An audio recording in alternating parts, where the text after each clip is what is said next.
Assalamu alaikum. Good morning from New York and good evening from Bangladesh. So I am Dr.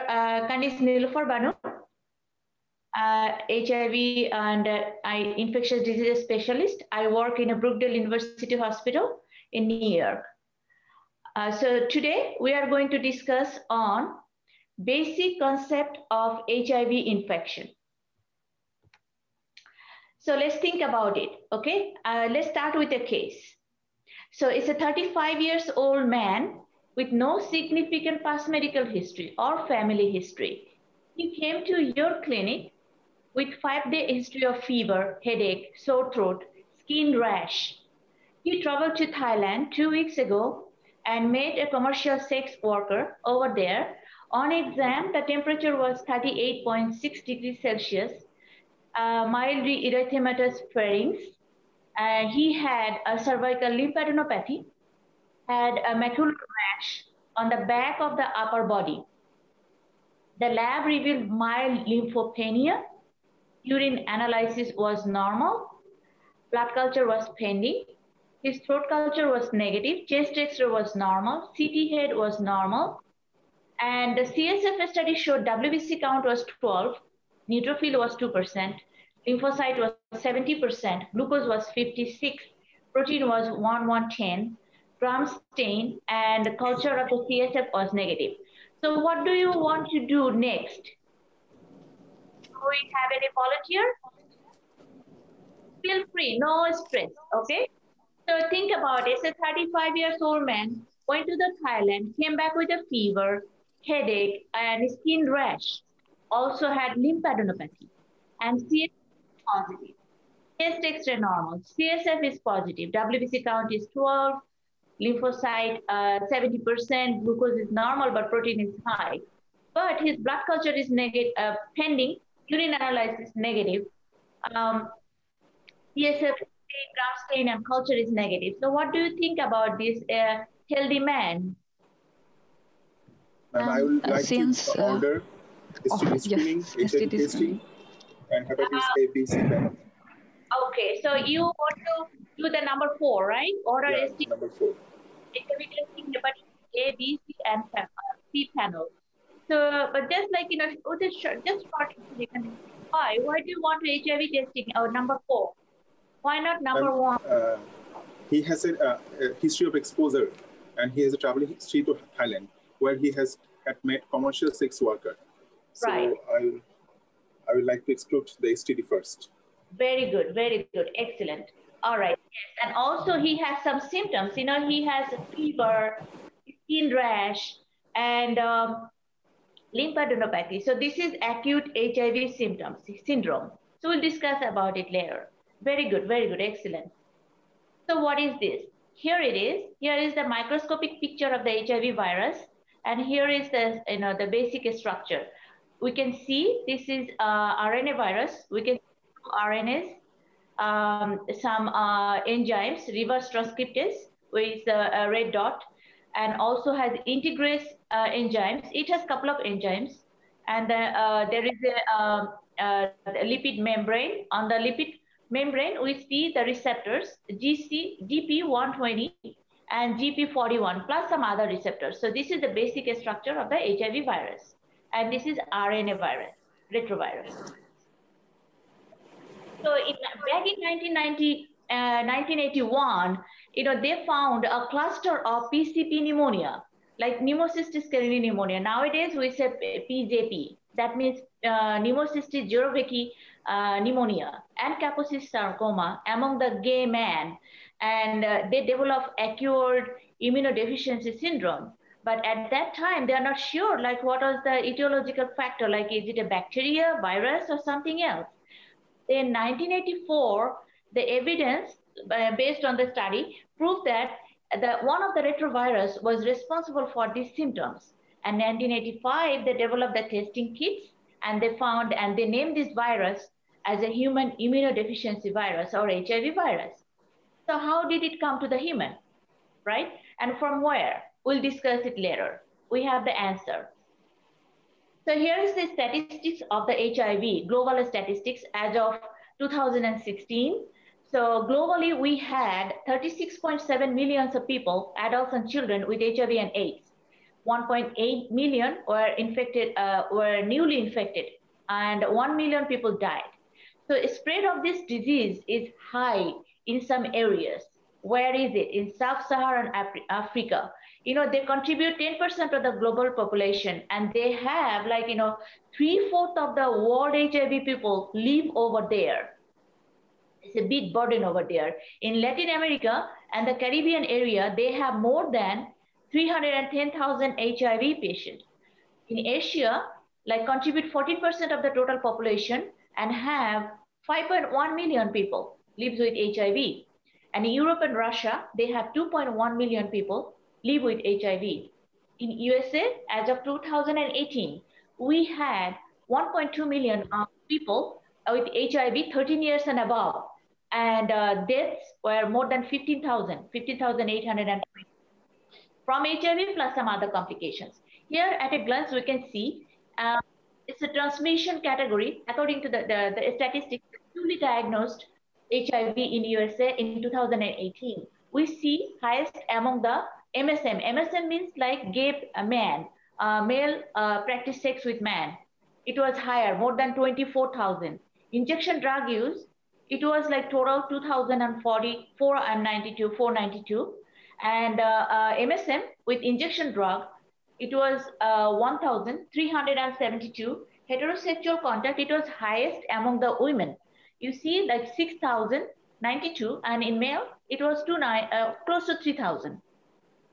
And perinatal contact, total number were 47, and 14 were male, and 33 were female. And other contact with no unknown sources, it was 28.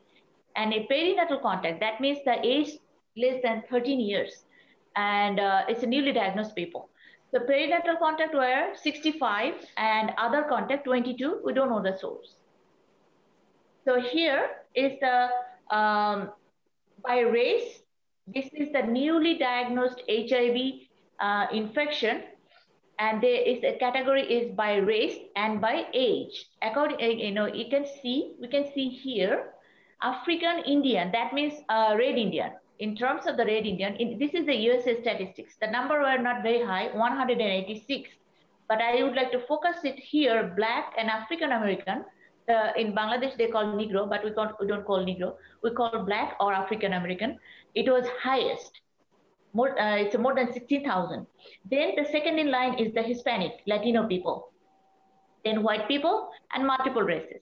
And here we can see the age, by age. You can see it was highest in the age group of 25 to 29. I'll show you the graph.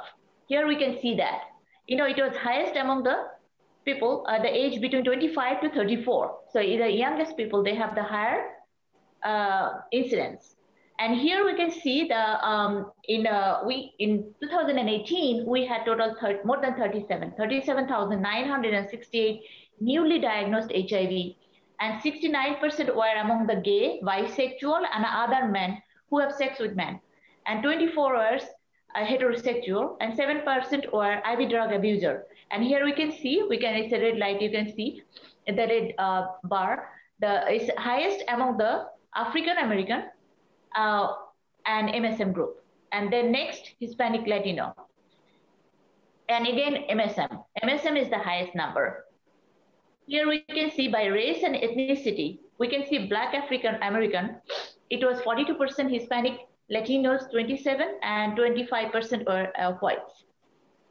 Here we can see the gay, MSM and bisexual man. So Black African American, it is still high, then Hispanic, then whites. In Bangladesh. So in Bangladesh, the first case was diagnosed in 1989. And from 1994 to 2005, in Bangladesh, had 7,500 HIV patients. This is per ICDDRB report.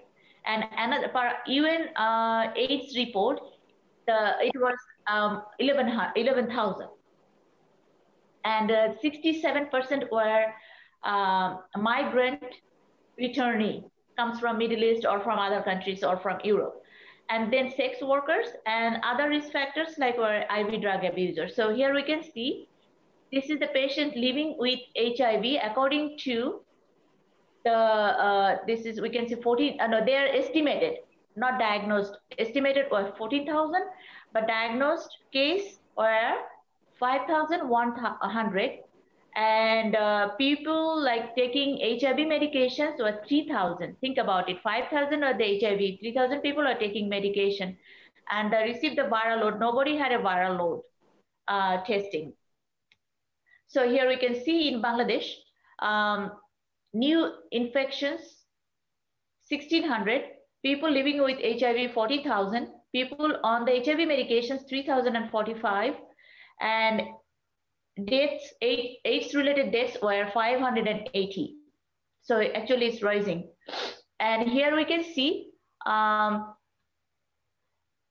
in 2018, 130 pregnant patients were living with HIV.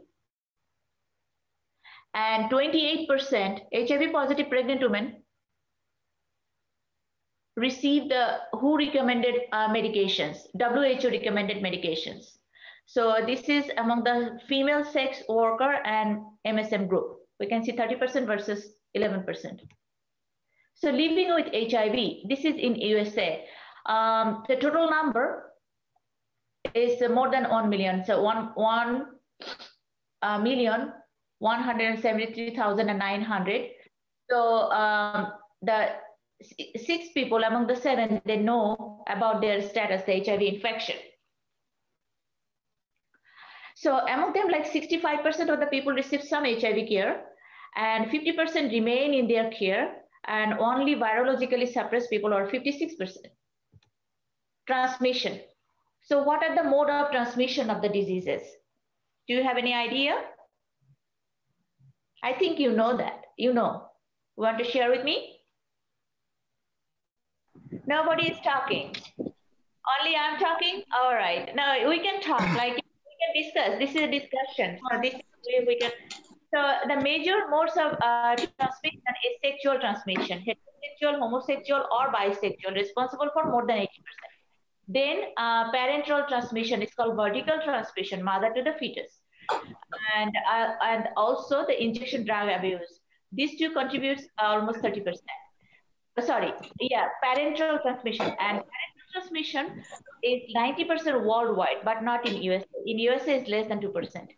And it's reduced by 50% since 2010 by using the HIV medication.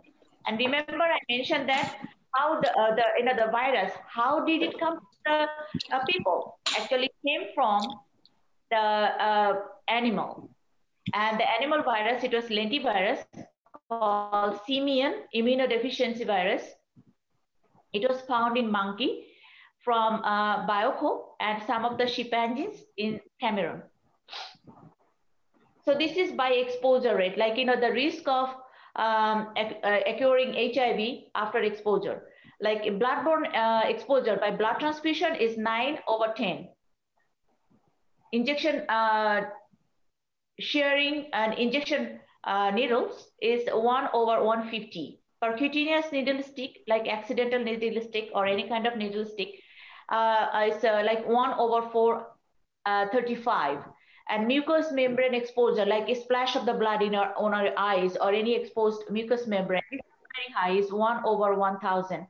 And sexual exposures, receptive anal sex intercourse is 1/72, is really high.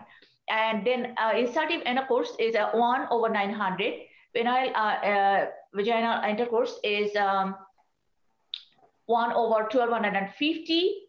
Then receptive insertive penile, oral sex is 1/4. And biting, spitting, throwing body fluids, including semen, saliva, is negligible, has a very low risk. So the pathogenesis. So the virus, actually this virus is a RNA virus. Its target cells are the dendritic cells, macrophage cells, and the CD4 T cells. So most of the newly diagnosed, newly infected HIV, their target is the macrophage rather than CD4. And the entry is like, they are attached with the receptor, the CD4 receptor on the cells. The CD4 receptors, like T cell has CD4 receptors. So it binds with the CD4 receptors and also uses the other co-receptors. The co-receptors, that our body has co-receptors, like two different co-receptors. One is the CCR5, another one is CXCR4 receptor. So, and this is like one mechanism or pathogenesis uses the macrophage, but they also, attach the CD4 T cell. And the people who has we have two different types of receptor. The CCR5 co-receptors is the commonest one. And the CXCR4 receptor is not very common. But if someone has homozygous deletion of the CCR5, suppose if I don't have this receptor, so basically I'm resistant to the HIV infection. If someone inject me the HIV viruses in my blood, and if I don't have CCR5 receptor, so basically I'm resistant to the HIV. So HIV virus cannot do anything to me, to my body. So which is it's a very important, interesting things. And you know what? Nowadays, the researchers, they're working on CCR5 for the HIV cure. We'll discuss about it. And the CX, and some of the people, they have two different types, two receptors. One, they have both, or like CCR5, or they can have only CXCR4. So if they have CXCR4, then the virus uses this receptor for port of entry. Another target is the intestinal mucosa, gastrointestinal mucosa. So this is their target. So here I mentioned that the target for the HIV virus is the CD4 receptor molecules, and these molecules, like macrophage, monocyte, dendritic cells, T lymphocytes, they have these receptors. And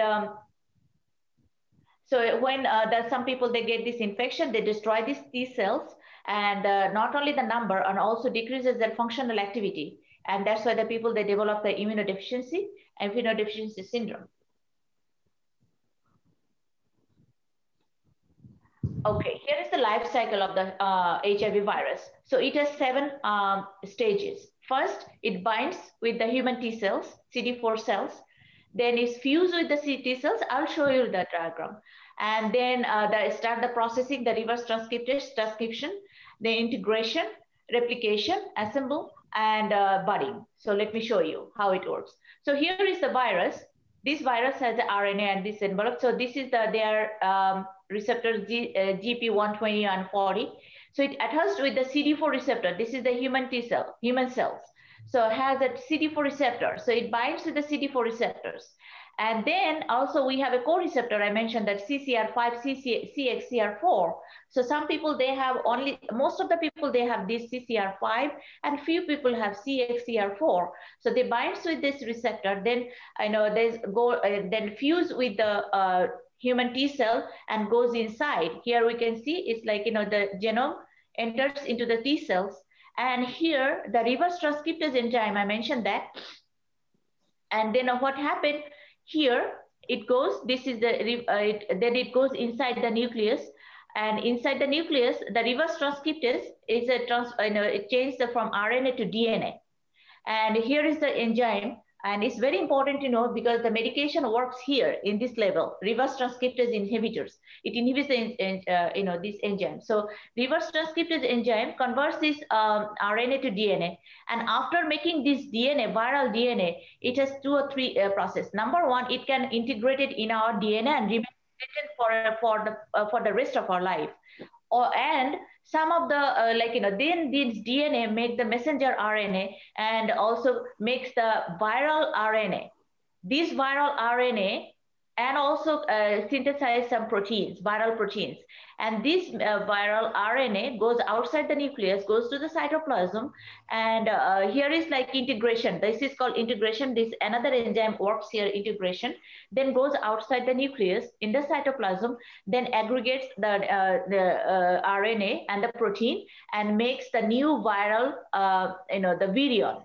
Small, and then it goes outside by exocytosis. And this is here another enzyme also works. It's called the protease enzyme. So here is the after the infection, I mentioned that this is the target cells, macrophage, microglia, and by anatomically you can see in the brain we have microglia, we have astrocytes. This is the potential target. Then macrophages all over the body, T cells in our blood, and dendritic cells. Also, we have dendritic cells in our body. So this is the main target. And I mentioned that after the incorporation, it makes a new virus. Some of the virus remain latent and integrated in our DNA. That's why we cannot cure the virus, because we cannot kill our DNA, and they remain in our body for the lifetime. This is the reservoir of the cells. So stages of the infection, it has two stages basically: acute HIV infection and the chronic infection. So acute infection, the duration is 0 to 6 months. Within the 6 months, we call acute infection or acute seroconversion. And the chronic infection, when it's the duration is more than 6 months, and it has 3 stages. Number 1 is the chronic infection without having any AIDS, acquired immunodeficiency syndrome. Number 2, chronic infection with AIDS. So when you call AIDS, when the CD4 drops below 200, or if they develop any kind of AIDS-defining illness. And the number 3 is advanced HIV infection when CD4 count drops below 50. So here is the acute infection. The symptoms of the acute infection. So most of the people, they develop symptoms. Some of the people, they don't develop any symptoms. They remain asymptomatic. So these are the targets. And systematically, we can say the fever, 75%. The commonest symptoms are the fever, 75%. Then fatigue, myalgia, skin rash. I mentioned that in the case. Headache, pharyngitis, cervical adenopathy, lymphadenopathy, arthalgia, night sweats, diarrhea. So I cannot see that. Okay. What happens in acute HIV infection? After the HIV infection, what happened? First thing, the infected virus fuse with the other T cell viruses and spread the virus. And we can detect this virus in the regional lymphadenopathy within the 2 days of infection, and in the plasma in 3 days of infection. Then it disseminates to the other organ. It goes to the brain, spleen, lymph nodes. And intestinal mucosa is an interesting part, because it affects it's also another primary target, and it depletes the destroy the lymphoid tissue in the intestinal mucosa in acute infection. And we can see the massive depletion of the CD4 count in acute infection with high viral load RNA. So because why? Because when the virus attacks the T cell, and we have abundant of T cells in our body. So there was no in initial stage, the body doesn't make any immune response against the viruses. So that's why virus goes really high. And when the CD4 T cell, the virus specific CD4 T cell become activated, then it kills the virus and the viral load goes down. And few people, they can have normal, they can retain, it's called the elite controller. Some of the people, they even after the infection, they don't drop the CD4 count, or they don't get the high viral load. It's called the elite controllers. I have a couple of patients, they have HIV virus, but their virus is undetectable, and I did not start any medications, HIV medications, just monitoring them. So it's called the elite controllers or slow progression. And in acute stage, because the viral load is so high, it's highly contagious. It can pass the virus to the other people easily, even with a single exposure. Chronic infection without HIV. So that means, what does it mean? That means they don't have any AIDS-defining illness, and their CD4 count is more than 200. So the average time from HIV acquisition to develop the AIDS is 8 to 10 years. So, all right, what are the clinical symptoms? In most of the cases in chronic infection, asymptomatic. Most of the people, they remain asymptomatic. And some people, they experience non-specific symptoms like fatigue, sweat, unexplained weight loss, diarrhea, unexplained diarrhea, or they can have generalized lymphadenopathy. But all other workups, like lymphoma workup, all other workup, infected bacterial infection, they don't have any infection, but they have lymphadenopathy, generalized. but it doesn't follow the rules. Like, in a Hodgkin's lymphoma, we know, like, in a cervical, they have a chain. It follows the, like, pathway, but it's like, they can have a sporadic, like inguinal or cervical or retroperitoneal lymphadenopathy. And few people, they might present with some symptoms, especially when their CD4 drops. They can come with recurrent or oropharyngeal or vulvovaginal candidiasis, or they can come with oral hairy leukoplakia, seborrheic dermatitis, or recurrent bacterial folliculitis due to methicillin-resistant Staphylococcus aureus. Or they can present with a recurrent or severe herpes zoster, varicella zoster, that means shingles, and human papillomavirus infection. But they are non-specific. Those symptoms are non-specific. It's not. So this is like this is the stage. WHO stages this HIV infection, acute infection. I mentioned that. Chronic infection. Chronic infection is symptomatic without having AIDS, with AIDS and advance. I mentioned that, and I mentioned, like, the patient can present with some symptoms. All right, and also again, this is like, what are the symptoms? Headache, skin rash, lymph nodes, lymphadenopathy, respiratory dry cough, pneumonia, recurrent pneumonia. They can come with the recurrent bacterial pneumonia, muscle pain, joint pain, and explained by other. So the viral dynamics and the latency period. So what are the replication rate of the HIV virus? It's like 10, more than, like, 100,000, or almost like 1 million per day. And half-life of the HIV virus in the serum is 1.2 days. Each serum, and intracellularly 24 hours, extracellularly 6 hours. So it doesn't live longer. And the lymphoid tissue in our body is the major reservoir for the HIV virus. And the CD4 count declines. A lot of patients, they come and said, like, do you know, like, how long I have virus? How do I know? And my CD4 count is like, 300. So, like, but after 5 months, how much it would be? It's true that the patient, they asked us, like, so we don't have, like, definitive number, because it depends on so many factors, the patient's underlying medical condition, so many things. But in average, they say, like, the estimated median time from infection infection to the CD4 decline is less than 500 in 1.19 years. So another study showed, like, CD4 count decreased on average 4% per year per log copies of HIV RNA. And B cells, the B cell, but B lymphatic lymphocyte, it produces antibody. If you check the antibody, the human, they have a lot of, like, a huge number of antibody, but this antibody cannot neutralize the virus, and it's totally non-specific, and it's not protected. It cannot protect us. Only the CD4, CD8 cell can protect us, can kill the virus. Antibody cannot neutralize the virus. AIDS and advanced AIDS infection. So AIDS, when the CD4 cell is defined as a CD4 count less than 200, or presence of any AIDS-defining illness. The additional findings, like, we can find in, like, beyond the classic opportunistic illness, the patient, they might have eosinophilic folliculitis, neurosis, prurigo nodularis, molluscum contagiosum, bacillary angiomatosis, exacerbation of the psoriasis. I think one person computer is making some noise. If you can mute, it would be better. If you can mute, then we can hear. Somebody's computer is, like, I can hear some noise from somebody's computer, coming from someone. I'm not sure who is it. Please mute your computer. But if you have any questions, then you can unmute. So hematologically, we might see anemia, leukopenia, lymphopenia, or thrombocytopenia.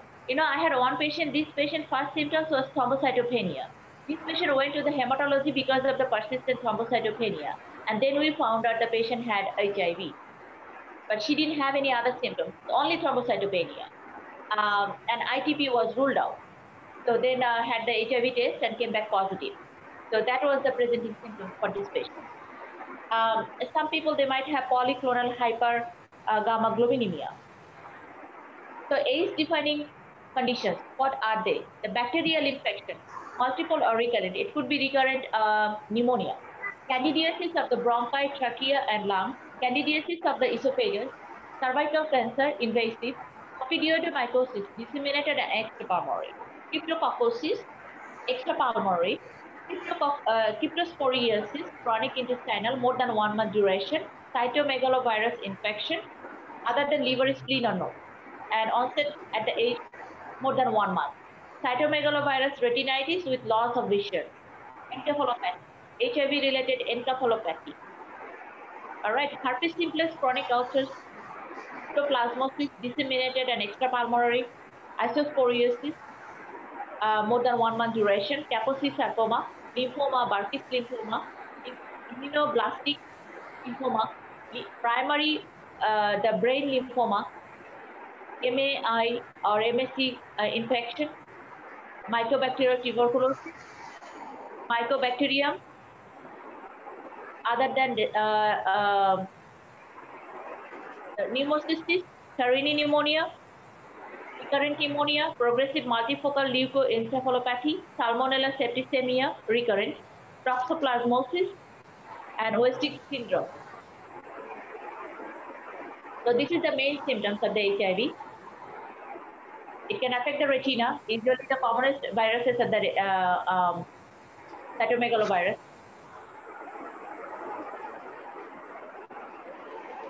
So what are the factors that affect the disease progression of HIV? Is it the virus itself or something else? So the rate of the progression of the infection highest without antiretroviral medication.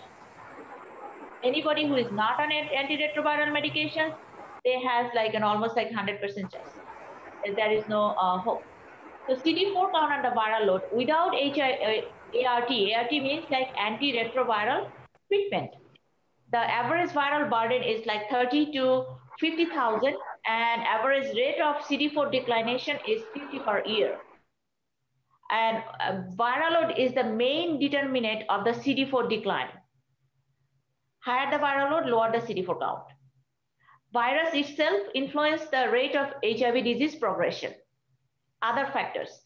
HIV virus is two types, type 1 and type 2. The type 1 is the commonest one, and it's all over the world, and it's like, it's more virulent, and it leads faster disease progression than HIV virus 2. HIV virus 2 is not very common. It's like, we can see, you can find HIV 2 virus in West Africa, Portugal, Spain, Goa, India. And so HIV-2 virus is less virulent, its viremia is low, CD4 count declines slowly, and they can remain asymptomatic for a long period of time. And HIV-1 also has subtypes. Among the subtypes, subtype D is more virulent, but the commonest one is the M. So again, the what are the factors affecting the HIV disease progression? CD8, it lowers the viremia. I mentioned that. So if the patient has low CD8 count, their outcome is poor. Another genetic material is the HLA-B57 allele. So if someone has this HLA-B57, they can control the virus for a long time. But the problem is, like, if you want to treat this patient with abacavir, you cannot give it to them because they're allergic to abacavir. Co-receptors, I mentioned that. I'm just going to repeat that one again. Co-receptor is the important factor. CCR5 is the most commonest one, and virus uses this co-receptor. And CXCR4 usually not very common, but some people, they have only this receptor, or some people they have both. And so if someone has deletion, like, homozygous deletion of the CCR5, they are basically resistant to the HIV virus. But if they have CXCR4, the virus can use this co-receptor. And heterozygous also, they have, like, they are partially resistant to this infection, but they have like low viremia. And I mentioned that the alteration of this CCR5 co-receptor have been a focus for the cure in research. They are trying, let me share with you, they are working on it. Like, they just like, the researchers, what they're working on it right now. they destroy the CCR5 receptor, and then this bone marrow, they just transplant this bone marrow to the people, and now they're observing the people, like, how long they can be free of HIV viruses. The other factors are affecting the HIV disease progression are age, race, sex, so socioeconomic conditions, co-infection, underlying comorbidities, and the substance or drug abuse. So what are the risk factors for the HIV? So I mentioned that, like, the risk factor for the HIV. The risk factor of the HIV varies for the type of the sexual and the parental exposure. I mentioned that before. And infectiousness of the source. So if the source has high viral load, they can pass the virus easily to the other people by sexual contact or by blood transfusion or injection needles. In acute HIV, the viral load is high, and they pass the virus to the other people. And when they have high viral load, their genital fluid also has high concentration of the HIV. So with the single exposure, unprotected sex, they can pass it to the other people.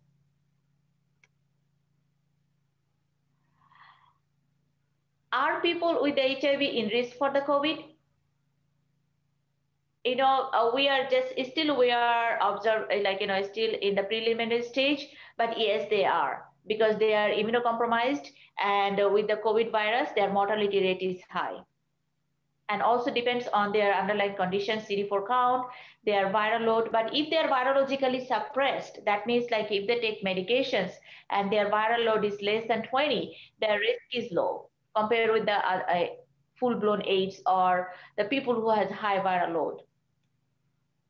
Now we are going to discuss on HIV testing and diagnosis, how we can diagnose this HIV. In USA, it's a routine test. We don't need any written consent. The people who, when they go to their primary care doctors for their annual physical visit, they order the HIV test. It's opt out. If they say, like, no, I don't want it, then we don't order it. Otherwise, we order the test. It's a routine test for 15 years and above. 15 years and above is a routine test. So the high risk group are MSM, bisexual, heterosexual with multiple partners, HIV partner. Some people, they have HIV husband or boyfriend or girlfriend. And IV drug abuser or other drug abuser, if they have a history of STD, syphilis, gonorrhea, chlamydia, or herpes, increases risk. In pregnancy, and pregnancy is also a high-risk group, infant, children, sex workers, economically disadvantaged people. So this is the test algorithm. So first test we do it here is the 4th generation test. It has both antigen, the P24, and antibody. So 4th generation test, we have 2 different types of tests. One is the finger sticks, a very quick test. We can get the results by less than 20 minutes. Another one is the blood test. So you can get the results in less than 1 hour. So if the first test, sensitivity is very high, and sensitivity and specificity is more than 90%. So if the first test is negative, then we can say, yes, the patient doesn't have the infection. But if it is reactive, then we check the antibody 1 and antibody 2. If the antibody 1 is positive, that means the patient has HIV 1, and then we order the viral load, the HIV viral load at CD4. If the patient has HIV 2, that means HIV 2. But unfortunately, we cannot check the viral load, the RNA in HIV 2. Only in USA, in some research hospital, we have the machine for the HIV 2 viruses. But routinely, we don't check the viral load. Only we check the CD4. And if they have both of them are negative, then it's negative. But if you have any confusion, then we can check the DNA, or we can check the qualitative RNA test. And when the test is positive, then we check the viral load, the CD4 and the HIV viral load. And here is, I'm just going to show you. You don't need to read it, but I'm going to show you the different types of the test. We have quick test, we have regular test, and you can see all the quick test. Here is and also we can check the qualitative RNA and the specificity, sensitivity, both of them are very high. And the quick test, you can see, you can diagnose even less than 30 minutes, less than 20 minutes, 27 minutes, 3 hours, 48 minutes. And even we have HIV home kit, like pregnancy test. It's almost like a pregnancy test. The people, they can check their HIV at home. So we have different types, but a quick test and a regular test. But a recommended test is the 4th generation HIV test. And we order 4th generation HIV test for a first test. This is the first test, the HIV 4th generation. And the time when we can get the positive test, the 1st generation test, we don't use it anymore. It detects the IgG, and it takes 35 to 45 days after the infection. 2nd generation, it takes 25 to 35 days after the infection. 3rd generation, it also takes 20 to 30 days. And the 4th generation, it takes around 10 to 14 days, or 15 to average 15 to 20 days. So this is and Western blot, it also takes a long time. It's a 3rd generation.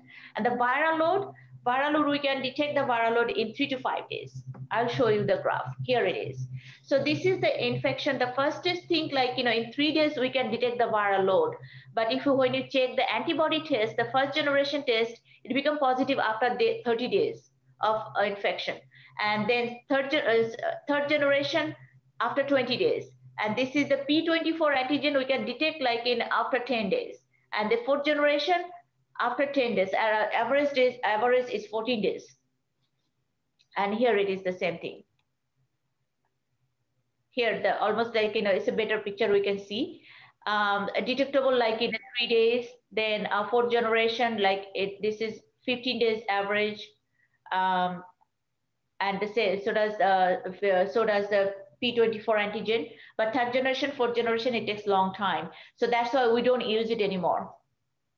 Now you can know, why we're using 4th generation, because we can detect the antibody in 14 days and the viral load in 3 days. Why do we need to treat the HIV? Most of the people, they don't have symptoms. So why do we need to treat them? Do you know why? Do you think about it? Because why do we need to treat them? Anybody volunteer? Opportunistic infections and associated cancers. Some cancers are more prevalent in AIDS patient. Right. And several opportunistic infections which occur more in HIV patients with more severity. Right. And one more. It also, okay, go ahead, please. It also increases the other risk factor, like increases the cardiovascular incidence, like, the people with HIV without taking HIV medications, their ischemic heart disease and heart-related other complications are higher. And also, like, it has some cytopathic effect. The HIV virus, the direct cytopathic effect, if you ask me the mechanism, we don't know yet, but it has some direct cytopathic effect on our body cells, especially the neurons and some other body cells. So that's why the study shows, like, people who takes HIV medications, they are not only the mortality, the morbidity, it also decreases the morbidity. So that's why it's so important. We need to treat the HIV patient. So it's a lot of, like, if I mention that will be, on the HIV, we can have like 20 to 30 lectures. We can make like more than 20 lectures on HIV. It's so vast and so expanding, and every day it's developing. We are getting so many new things every day.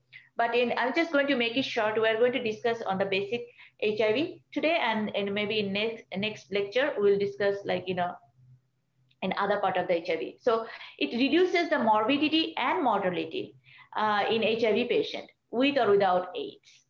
And it doesn't matter the number of the CD4 counts. It's CD4 counts, but it decreases the mortality and morbidity in both groups, with the high CD4 and also in the low CD4 counts. The USA guidelines, they initiate the ART. This is called antiretroviral therapy. As soon as possible following the diagnosis of the HIV. So immediately, nowadays, what we're doing here, like when you get the preliminary test HIV positive, we start the medications right away within 3 days. So sooner the better. Because every day, that the half-life of the virus is like, it's like every day, it creates the virus like 1 million per day. So 1 day is precious for them. So we start the medications immediately after the diagnosis. We don't wait for the CD4 count. It doesn't matter. If they have CD4 count 1,000, doesn't matter. We start the medications right away. And the study shows like, they get their benefit, it decreases the mortality, morbidity if we start the medications earlier. And like when you're diagnosed with a patient with HIV, need to refer this patient to the HIV specialist for the management, because it's a lifetime management, it's not one-time management. So they need their primary care doctor and HIV specialist. So rationale for initiation of the ARTs in early infection. So it affects on the symptomatic diseases. It decreases the symptoms as well as the complications.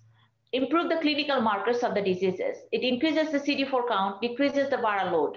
And it also, let me discuss with this, just to mention that in USA, more than around 10 years ago, the indication of the HIV medications were when the CD4 count is less than 350, then we start the medications. Above 350, we just we're waiting for just monitoring the patients. Then after a few years, like a study shows, if we start the treatment less than 500, then it's good. Then that was the recommendation. When the CD4 count drops below 500, start the medications. Then we have the latest study shows it doesn't matter the number of the CD4 counts, start the medications right away. And the large observational study shows it decreases the mortality and morbidity. So we start the medications right away. This is in terms of their health. And also it decreases the transmission, because the people who are virologically suppressed, their transmission rate is close to zero. Even you will be surprised, we have a lot of patients, they are virologically suppressed and they have their partner, either girlfriend or wife or boyfriend, and they don't have HIV, but they are living together and they're having babies, and they don't transfer the viruses because they are virologically suppressed. So this is another benefit. We can decrease the transmission of this virus from one person to person and mother to the fetus. Even I have couple of, right now I have one pregnant patient waiting, and just last month, the two of my pregnant patients delivered the baby. All of them are negative. All babies are negative. The main treatment was the HIV medications. Continue the medications and keep them virologically suppressed. So that's why the babies are negative. So this is another benefit. We can prevent the transmission. And it improves the immune system and immune status. And also, if we start the medications early, it decreases the reservoir, the viral reservoir. And also it decreases the activation of the CD4 and the CD8. CD4 and CD8 kills the CD8 actually kills the CD4 loaded virus. So this is the way we can protect the CD4. Is it too much for you guys? Do you understand? Let me know. If you don't understand, let me know. Yes, ma'am. Okay, very good. Is it clear to you? Or if it is not, let me know. Okay. So this is I prepared this lecture for our resident. The potential risk. These are the benefit we can get. So in summary, if we can summarize, if we start the medications, what are the benefits? Number one, decreases the mortality, motility, decreases the opportunistic infection, decreases and improves the immune status, and also it decreases the reservoir of the T cells, and also decreases the activity of the CD4 and CD8 cells. This is the way we can preserve our immune system. So what are the risks if we start the medications? And this medication is a lifelong medications. They need to take these medications for the rest of their life. So number one, if they don't take these medications regularly, they might develop resistance. And when they develop resistance, that means we need to start other medications with a lot of side effects. And the toxicities of the medications. We know that every medicine has some side effects. The HIV medication also has side effects. So the short-term side effects and long-term side effects. So nowadays we have a new medications. So short-term side effects are extremely rare, but long-term side effects like high cholesterol, high sugar. Okay, so plus specific medications related specific complications like tenofovir can affect the bones, can affect the kidney. PI, protease inhibitor, can affect the liver. So if those are the toxicities. But we just we are checking the benefit and the risk. But we have found the benefit is higher than the risk. So that's why we can start the medications early. And it can cause some metabolic complications, especially from the protease inhibitors. I mentioned the tenofovir. and but overall benefit is higher than the risk. It's extremely higher. Like, the benefit up to the roof level and the risk almost close to the floor level. So the management, overall management of the HIV. How do we manage this patient? This patient is different from the regular people. Totally. We need to manage this patient in a special, in a well-organized HIV designated clinic. In USA, we have HIV clinic, HIV designated clinic. So they are only for the HIV patient, and the HIV specialist or infectious disease specialist provide their care. Not only HIV, everything, HIV, and if they have diabetes, high blood pressure, everything. So we provide complete care to them, the HIV, including HIV. And because it's their lifetime problem, so that they need, and we need a specialized clinic. It's impossible to provide the care from the medicine clinic, outpatient clinic, because we need to do so many special care, a special lab, which is impossible to provide this care in the medicine with a specialized and designated HIV clinic with the complete team. Like I mentioned, that ID or HIV specialist, we need a pharmacist because it's a medications that we need to educate the patient. We have pharmacist. Let me give you the example. Like in our HIV clinic, we have doctor, clinical pharmacist. They educate the patient about the medications. We have microbiologist, lab. We have our lab in our clinic. We have lab. So our phlebotomist draw the blood. And we have clinical pharmacist. He or she is normally they are the professor that they teach in the university. And we have a special nurse for them, for social worker, because most of the HIV people, they have some social issues, personal issues, drug issues. So we need a counselor for that. We need educator, navigator to keep them the track, like, if they're taking medications regularly or not. The navigator, constantly they keep in contact with the patient. Ask them, do you take your medications? Are you having any problems? You need to see your doctors. You need to see your specialist. So one patient has like 5 different people for one patient: doctor, nurse, social work, pharmacist, and navigator. Then important thing is, like, we need a financial support, because HIV, they need a special lab, which is very expensive. They need frequent lab compared with the other people. So, and also the medications is very, very, very, very expensive. So we need a financial support. In USA, we have federal government support, we have a state government support, and then the insurance support. So 3 different levels of support we have for the HIV patient. And if I mention that the number of the medication, money the government is paying for the HIV patient, you will be totally surprised. I just wrote prescriptions for one of my patients. One medication, he takes 4 medicine. One medication is $7,000 per month. And plus he takes 3 more other medications because he has multi-drug resistance. So the total cost, the medications, is almost $15,000 per month. Think about it, only medicine. Plus this patient needs lab, the blood work, a viral or CD4 every 3 to 4 months. That will cost another $2,000. So we are almost spending for this patient is $17,000, plus other patient has other medical issues, almost $20,000. So it's a big amount of money. So that's why we need a financial support, which is the very important factor. Otherwise, it's impossible to manage the HIV patient. And social support is another important thing. And home support is with the family support. The social stigma is a big problem for the HIV patient. So we need social support, mental health support. So if I mention that, like in a HIV clinic, if you can picture it, HIV clinic, we have doctor, nurse, phlebotomist, that means our own lab. Not only the hospital lab, we have our own lab in our clinic. We have clinical pharmacist, they educate the patient. We have social work, who works for them for insurance issues, social issues, you know, the people are incarcerated, like in jail or some other housing issues, drug issues. Then we need a patient's navigator. Patient's navigator, they work closely, almost like one-to-one. They keep in track with the patient. They always like, you know, they make the contact every week. Some patients every day, Monday to Friday. Some patients every week, some patients every 2 weeks. They just talk to the patients and they ask them, are you taking your medications every day or not? Or do you have any problem? They remind them their appointments, their labs and everything.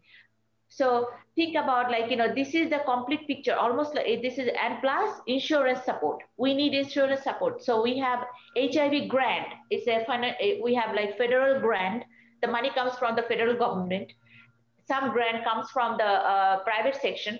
Some grant comes from the state. I mean, the, like, you know, New York state government, and the insurance, other insurance. Plus, we have some pharmaceutical company. They have their special program. They help the patient, especially the patient who doesn't have money. So they give them medications like almost free or very low cost. So think about the support they have. We have here. So it's not easy. And with this all support, is still in USA, the virological suppression rate is less than 70, but our goal is like, you know, more than 90 or close to 100.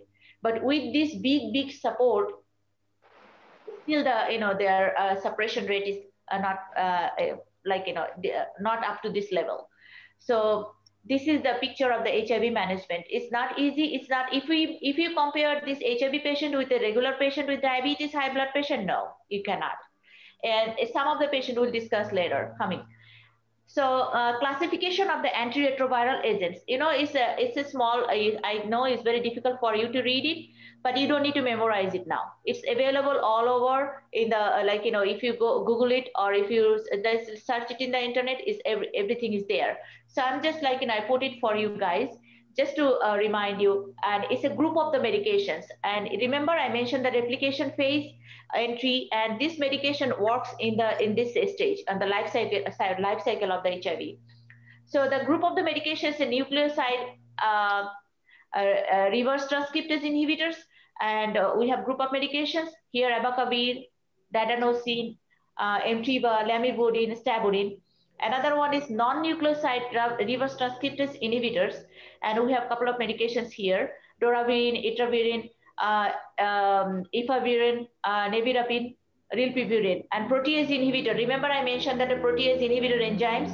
So here is atazanavir, darunavir, fostempanavir, indinavir, lopinavir, a lot of other medications. But we don't use it everyone. I'll mention that which one we use. Fusion inhibitor, this is called Fusion, the other name. Integrase inhibitors. Sorry, the sound is coming from outside. I'm sorry.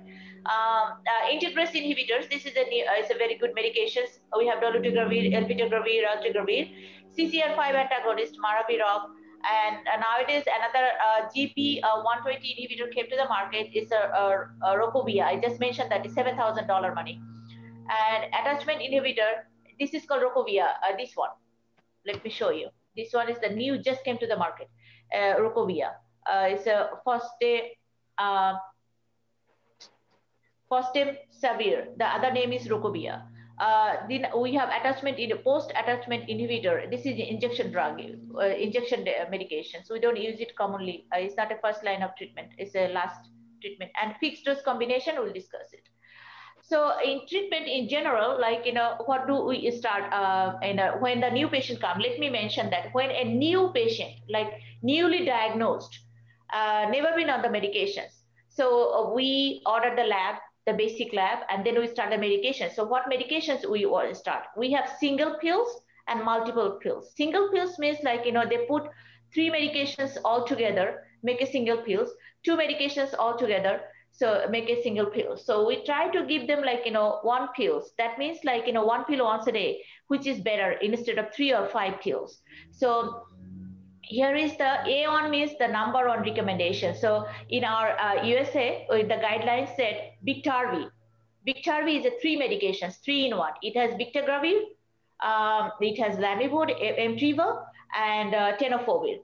And another medication is Triumeq. This one is Triumeq.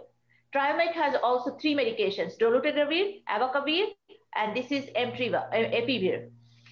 And or we can use this is dolutegravir plus Truvada or Descovy. And this is the number one recommendation. A1 means number one. But if you want to start Triumec, this one, dolutegravir, abacavir, and Emtrivia, then we need to check HLA-B57, because if they are to see if the patient is allergic to abacavir or not. If you don't check it and if you start, the patient might develop allergic reaction. And another option is this is called this one. It's called Dovato. It's also new medications came to the market. The efficacy is very good. It's a 2-in-1, dolutegravir and Emtrivia, lamivudine. But this patient, if their viral load is more than 500,000, we don't use these medications because it's 2 medications, only 2.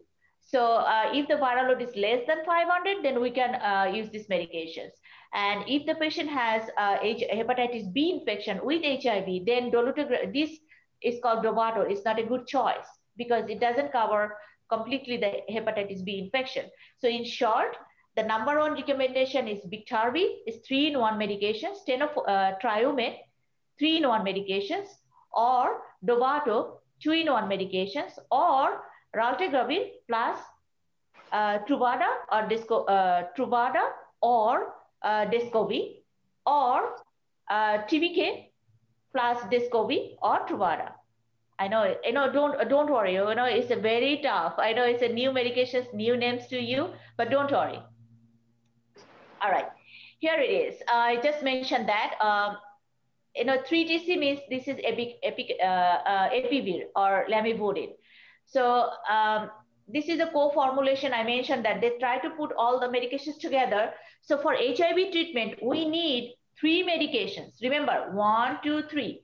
3 active medications for treatment, not 1 medicine, not 2 medicine, not 3. But now it is, I mentioned that Dovato is 2 medicine and is working. So we need 3 medications. So we have combination of the pills and we can give the medications. But in pregnancy is different. I'll mention that. What is the difference in pregnancy? So this is for the regular people, like, a man without having any other underlying medical problem, and healthy person. We can use this, one of the 5 medications. But if they are pregnant, in pregnant patient, we cannot prescribe a couple of medications. So we have to be careful. So again, I know it will be too much for you guys. I will try to make it simple for you. So if the patient comes, can we use medications other than the medications I mentioned? That yes, we can use it. Like we have a Tripla. Nowadays in USA, we're not using anymore because of the side effects. Can we use other combination, Doravirine and Truvada, Descovy? Yes. But if their viral load is more than 100,000, we don't use it because it, the study shows the effectiveness is not very high. Complera, can we use it? Yes, we can use it as a first drug, but we cannot use it when the viral load is more than 100,000. Okay, and in pregnancy, we have to be careful. Couple of medications, we don't use it in pregnancy. Especially the dolutegravir, because a couple of the cases are reported, like the baby born with a neural tube defect. So dolutegravir we are not using in pregnant patient and in the childbearing age. But in the childbearing age, if they have any if they use contraception, if they have like hormone contraception, or if they have implant, then you can use it. But otherwise, we don't use it. And in pregnancy, the recommended medications are Isentress and Truvada. Or if they have a problem with the Isentress, then we can use the Prezista, that means the Darunavir, with Ritonavir, with Truvada. But Dovato, no. In pregnancy, we don't use it. In Biktarvy, we don't have any study. So Biktarvy, we don't use it in first line of treatment.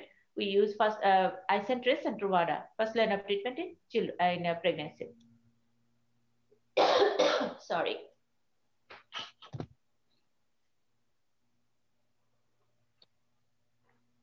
Let me mention that. Please don't feel bad. HIV is still, even the resident, we give them a lecture, but it's not, it takes a long time. You know, the medications, the mechanism is a little bit different, but don't feel bad.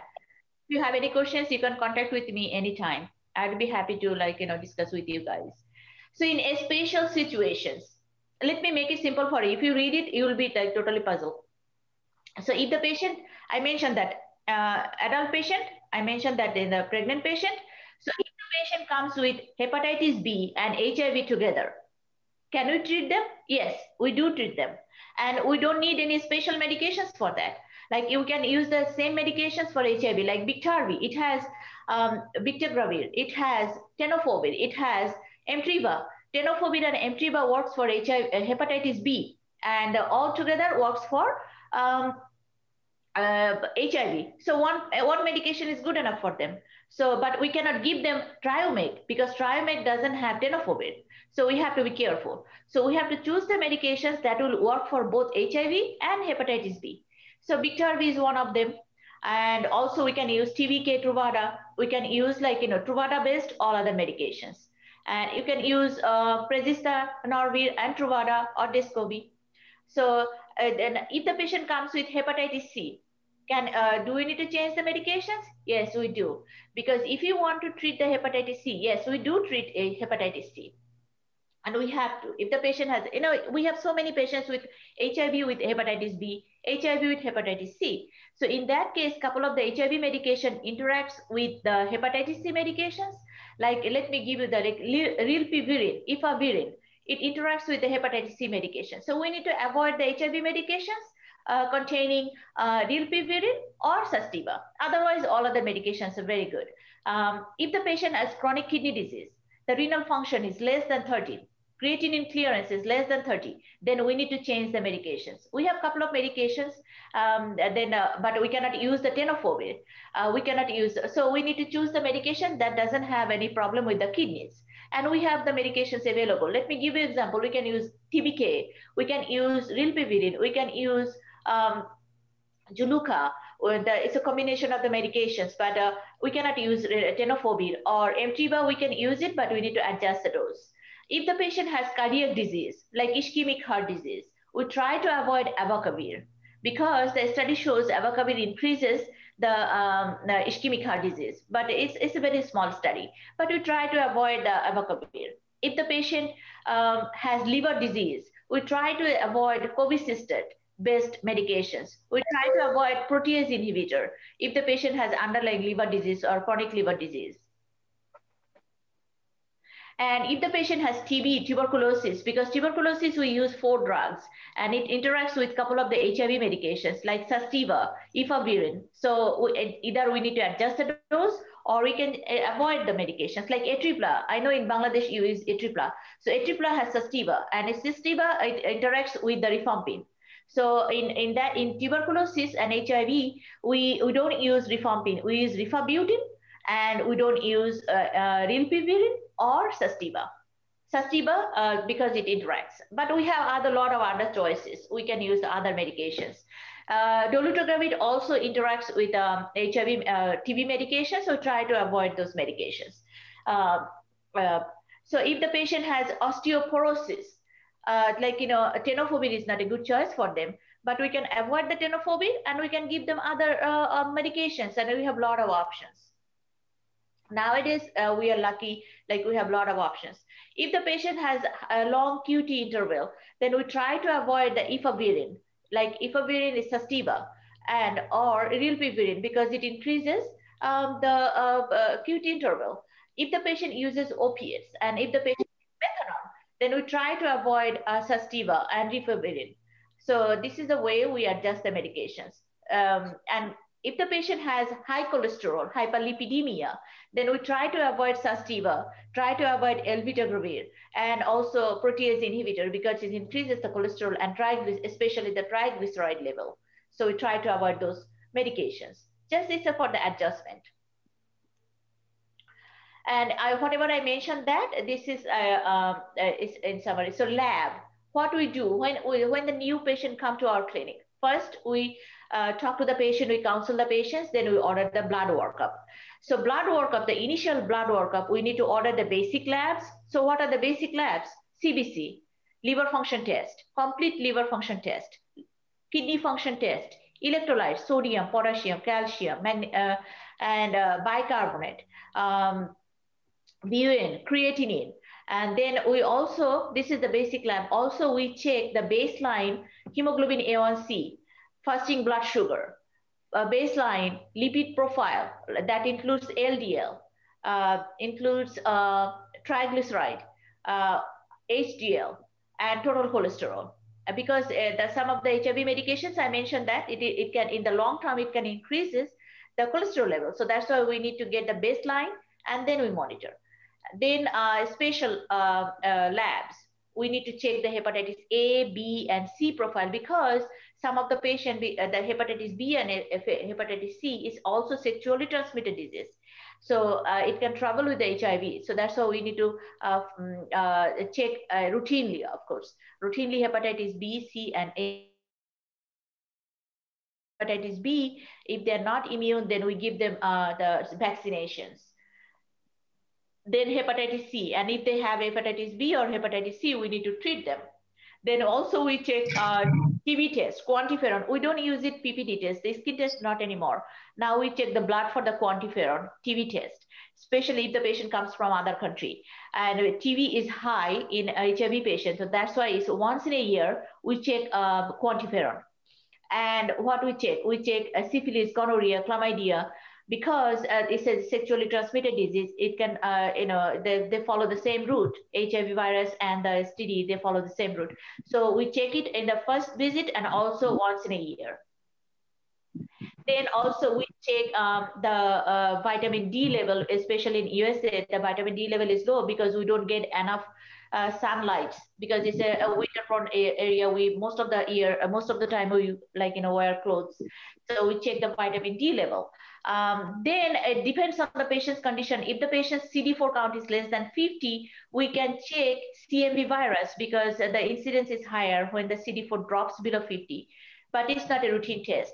Also, we check toxoplasma antibody, because toxoplasma can cause the brain abscess. So we check the toxoplasma at least one time in their lifetime, minimum, one time in their lifetime. So this is the basic test.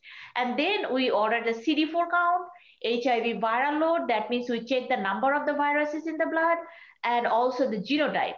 Genotype in New York, especially in the first visit, is recommended, but it's not mandatory. Without genotype, we can start medications. But in New York, because the resistance rate is high, so we order CD4, HIV viral load, and the genotype to see if the patient has any drug resistance or not. So this is the first test, and after the first test, then we start medications. And after starting medications, first visit is usually after 1 month, and then when the patient comes in 1 month, and then we check the blood again to see the medication effectiveness, if the medicine is working properly or not. So we check again the CD4, we check the viral load to see the viral load is coming down or not, CD4 is going up or not. And because also we check the kidney function test, creatinine and electrolytes. We also check liver function test because of the side effect, if the patient is getting any side effect or not. So then this is after 1 month. And then if we see the patient is doing good, the viral load is coming down, CD4 is going up, then we continue the medications, and then we bring the patient back again in 2 months. We check the CD4 and viral load. Normally, if they take the medications properly, and if their adherence with the medication is 100%, they become virologically suppressed in 4 months. Even some of the patients, they comes with the viral load 500,000. 800,000, but if they take the medications and if they don't have any underlying medical problem, if they're young, they become virologically suppressed within 4 months. The virus is becomes undetectable. So it's really good. But if they don't take medications regularly, it doesn't work, and they develop resistance. So when they become virologically suppressed, then we check the viral load every 3 to 4 months for 1 year. And after 1 year, if we see they remain virologically suppressed for 1 year, then we check viral load every 6 months, viral load. And CD4, if the CD4 is between 200 to 300, then we check it every 3 to 4 months. And if it is like, more than 300 but less than 500, then every 6 months. And if it is more than 500, then maybe once in a year. And or it's like, a doctor's like, their decision. So if the way we monitor this patient depends on their patient status. If the patient is like it's stable, then the stable patient remain stable for 1 year, then we check the like, we see the patient every 6 months, and we check the viral load 6 months and CD4. If it is more than 300 and remain maintaining 300 for 1 year, then we check it every 6 months. If they maintain the CD4 more than 500, then it's optional, or it could be once in a year. Okay, and in the CBC, if the patient blood hemoglobin hematocrit, because anemia is very common in HIV patient. So if they don't have any anemia and they remain stable, then CBC after 1 year, we can do it every 1 year. But liver function and kidney function test, we check it like in each visit. Because that some patient, if they have so much more comorbidities, and if they develop any renal problem, we need to adjust the dose. This is in general, and pregnant patient, they need also a special. Pregnant patient, we at least once in a month we follow up with them, and also we follow the CD4 viral load, because it's very important to keep the virus suppressed during the pregnancy period, because during the pregnancy they can transfer the virus to the fetus 15 to 25%, and that during delivery, if they are not virologically suppressed, the risk is really high. So that's why the main goal in pregnancy to keep the virus suppressed. So this is a way we can decrease the prenatal transmission of HIV viruses. And if their virus, if they can maintain the virus less than 1,000, they can have normal delivery. But if it is more than 1,000, then C-section, cesarean section.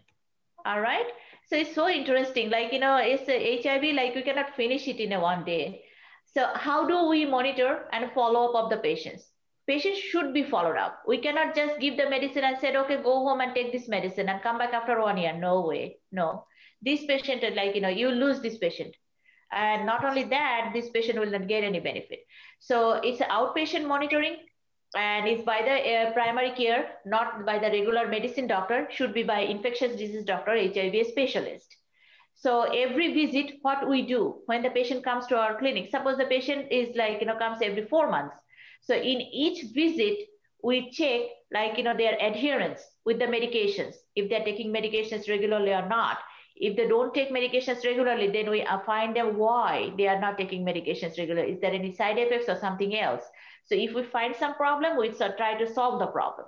Then clinical assessment. We see the patient is like, doing great. Patient has any, develop any side effects, or because the HIV patient, they also have increased risk of cardiac disease. So we like assess the patient completely. They need a complete assessment of this patient. And if the patient, like, if their CD4 count is less than 200, then we need to check for any opportunistic infection. So we need a thorough physical exam in each visit. And I would like to mention that in addition to the HIV medications, if their CD4 count is less than 200, it increases the risk of PCP pneumonia or PJP pneumonia. So we need to give them prophylaxis. So the number one prophylaxis is Bactrim, double strength. Bactrim is sulfamethoxazole and trimethoprim. Double strength, 1 tablet once a day until the CD4 goes up more than 200 and remain more than 200 for 3 months.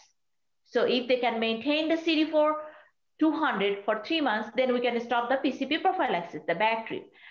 The alternatives, if they are, Bactrim is a USA name, I'm sorry, Cotrim, right? In Bangladesh is Cotrim, right? Hello? Nobody's listening to me? Yes, ma'am. Cotrim, right? In Bangladesh, in Cotrim, right? Yes, ma'am. Yeah.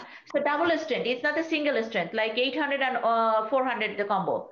Oh, no, sorry, 800, 160 combo. So if the patient is allergic to sulfur, then alternative is Atobacone.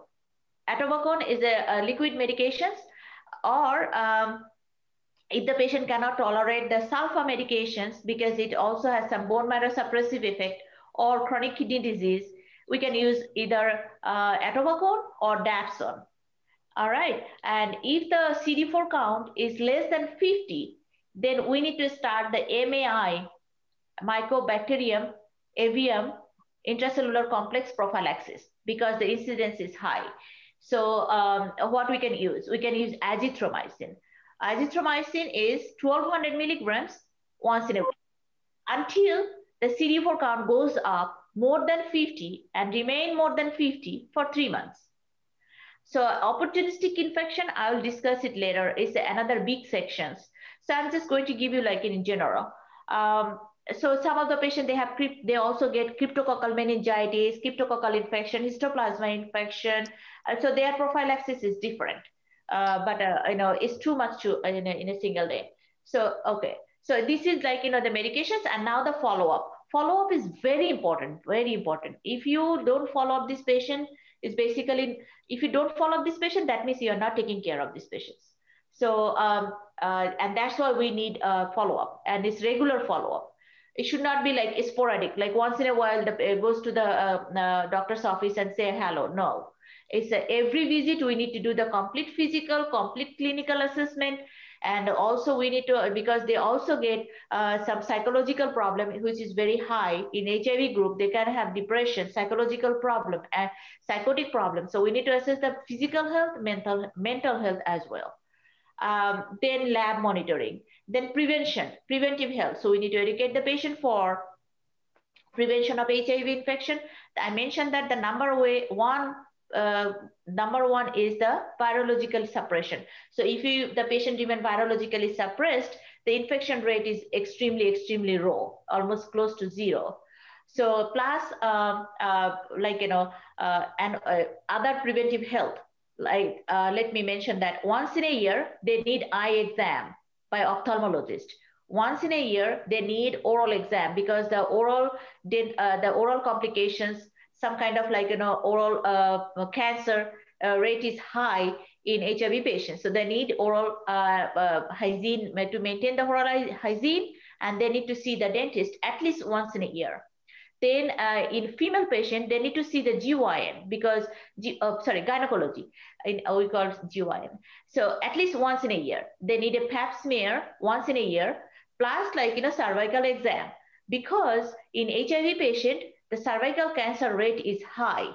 Not only that, even in female patient, they recommend anal exam, anal or rectal exam, because the rectal cancer is high in HIV patient, doesn't matter male or female.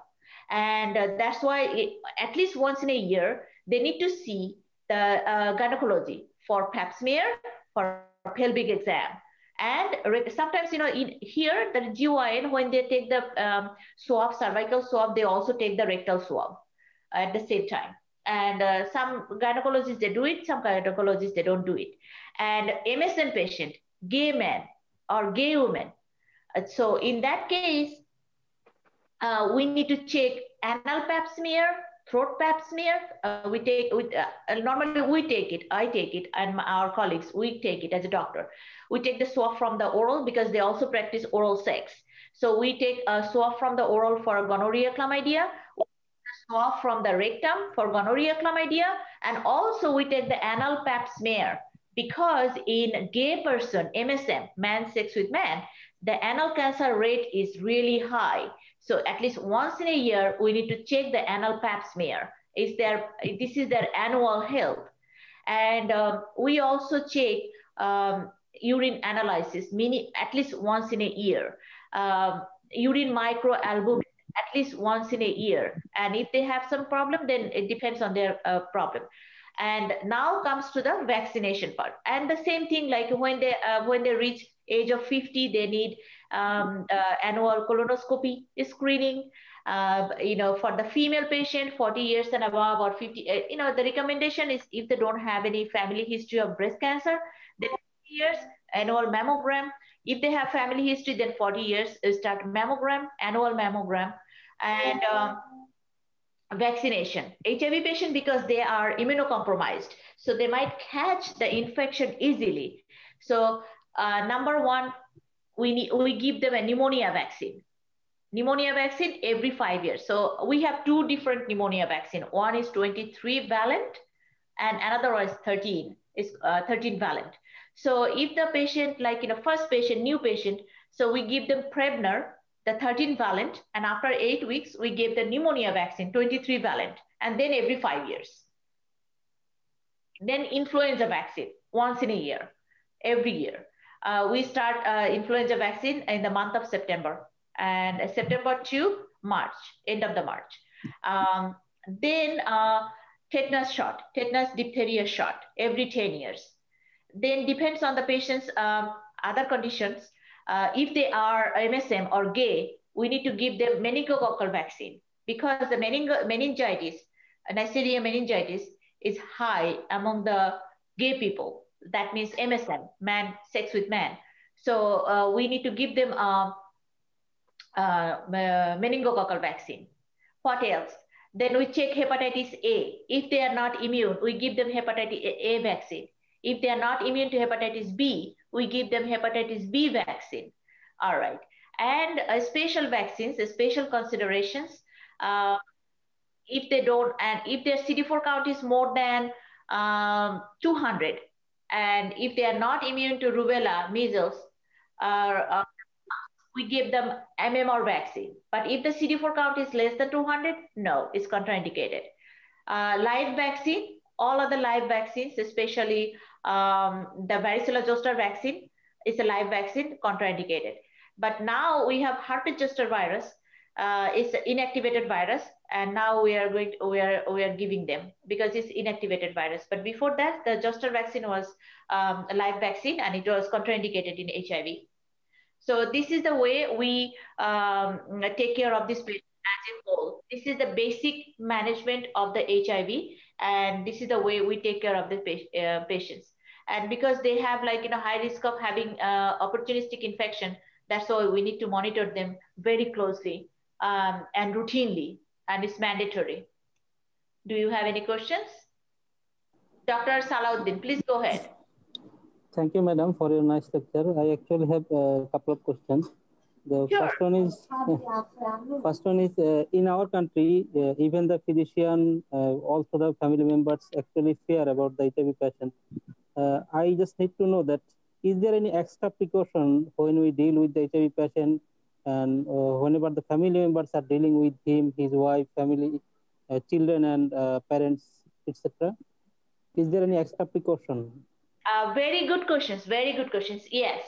Suppose, let me mention that the family member, maybe the man, the father has HIV. Okay. So, so number one, the father, he needs the medications, because for him and for his HIV, we need to control her HIV. That will decrease his complications, mortality. Number one. Number two, because he can pass this virus to his wife, right? Yeah. So we need to, that's why he needs the medication. So if we become if he can maintain, আমি বাংলায় বলবো নাকি ইংলিশে বলবো? Whatever you feel comfort, no problem. So if he can maintain, যদি তার viral load less than 20, মানে এখন মেশিনে less than 5 বা less than 20, মানে undetectable থাকে, তাহলে উনি ওনার ওয়াইফকে মানে যে ভাইরাসটা ট্রান্সফার করার যে চান্সটা অনেক কম, অলমোস্ট ক্লোজ টু জিরো। হ্যাঁ, আমি তোমাকে একটা সরি তুমি করে বলে ফেললাম। Thank you, no problem.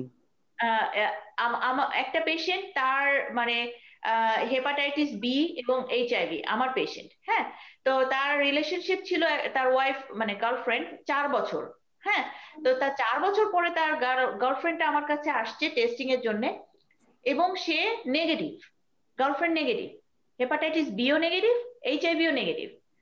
কারণ হচ্ছে আমার পেশেন্ট সে ওষুধ খেতেও এবং তার ভাইরাস আনডিটেক্টেবল ছিল, সেজন্য সে 4 বছর ধরে তাদের রিলেশনশিপ, কিন্তু সে ভাইরাসটা পাস করে নাই, ট্রান্সফার করে নাই। সো দ্যাটস ওয়াই আপনার কোশ্চেন আবার ফেরত আসছি, সেটা হচ্ছে যে হ্যাঁ, ওনাকে ওষুধ খেতে হবে, সেটার মাধ্যমে ওনার নিজের উপকার হবে এবং ওনার ওয়াইফকে উনি ছড়াবেন না। আরেকটা হচ্ছে যে এইচআইভি পেশেন্ট কিন্তু নর্মাল লাইফ লিড করতে পারে, তার ফ্যামিলি মেম্বারের সাথে থাকতে পারে, একই প্লেটে খাবার খেতে পারে, একই বিছনায় ঘুমাতে পারে, একই টেবিলে একই বাসায় থাকতে পারে, সবকিছু করতে পারে, কোনো রেস্ট্রিকশন নাই।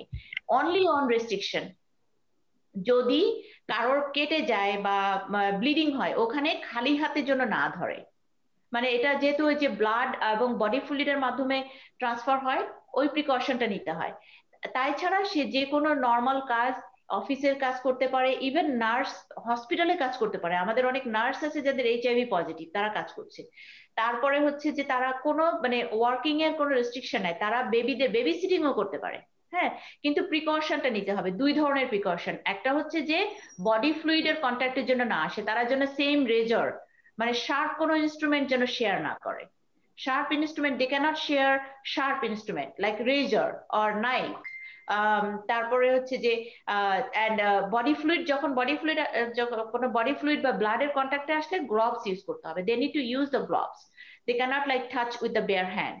ওকে, আর যদি তারা ভাইরাসে যদি হাই থাকে তখন তার কন্ডম ইউজ করতে হবে। আর একটা হচ্ছে যে ওই যে সেম প্রিকশন নিতে হবে যে ব্লাড বা শার্প কোনো ইনস্ট্রুমেন্ট বা টুথব্রাশ এগুলি